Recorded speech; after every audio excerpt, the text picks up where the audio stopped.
Hey guys, this looks like a fun one. It's made up of 4 squares and it wants to know what's this shaded area. If you want to try it on your own, pause it right now because I'm going to solve it in 3, 2, 1. First step, I want to focus on this triangle right here. So let's make it blue. And then I want to zoom in on this region right here. Looking at this blue triangle, this angle is a right angle. And that's because we know all of these are squares. And then this angle right here is also a right angle, and that's because it's one of the angles of this larger square. Next, if you ever have 2 parallel lines and a line cutting through them, it will always be true that these 2 angles are equal to each other. These are called alternate interior angles, and this is the alternate interior angle theorem. But we have this exact situation going on here. These 2 lines are parallel, and this line is cutting through them. That means these 2 angles are equal to each other. If we look at this pink triangle and this blue triangle, these have 2 pairs of corresponding congruent angles. That means the third angles must also be congruent. And now let's pull out these 2 triangles and we'll look at those later. Next, I want to focus on this square with an area of 5. That means that the side lengths are each going to be square root of 5. And if we look at this square with an area of 20, the side lengths are each going to be square root of 20. And next, I want to look at this square right here. The base of the square is root 20 plus root 5. That means that the side is also going to be root 20 plus root 5. And let's move this root 20 label from the bottom to the top of this square.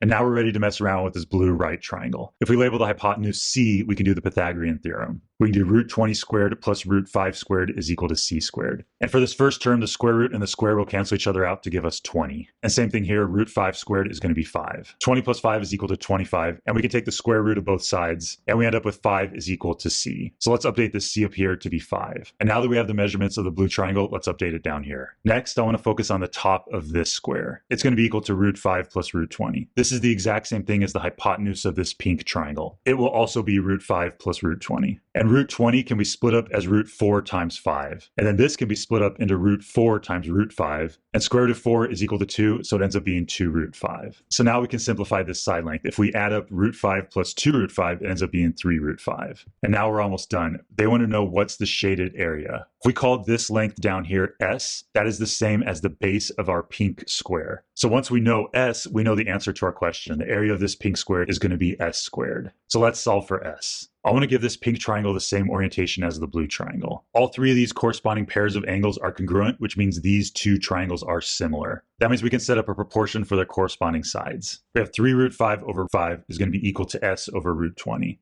And then we can cross multiply, which gives us 5s is equal to 3 root 5 times root 20. And then this root 5 root 20 can be combined into root 5 times 20. That's going to be square root of 100, which is equal to 10. And 3 times 10 is equal to 30. And after we divide both sides by 5, we get s is equal to 6. Now we're ready to plug this in. We can plug in 6 for this s, and 6 squared is equal to 36. And let's give it a label of units squared. And that is the answer to our question. The area of this shaded region is 36 units squared. Let's put a box around it. How exciting.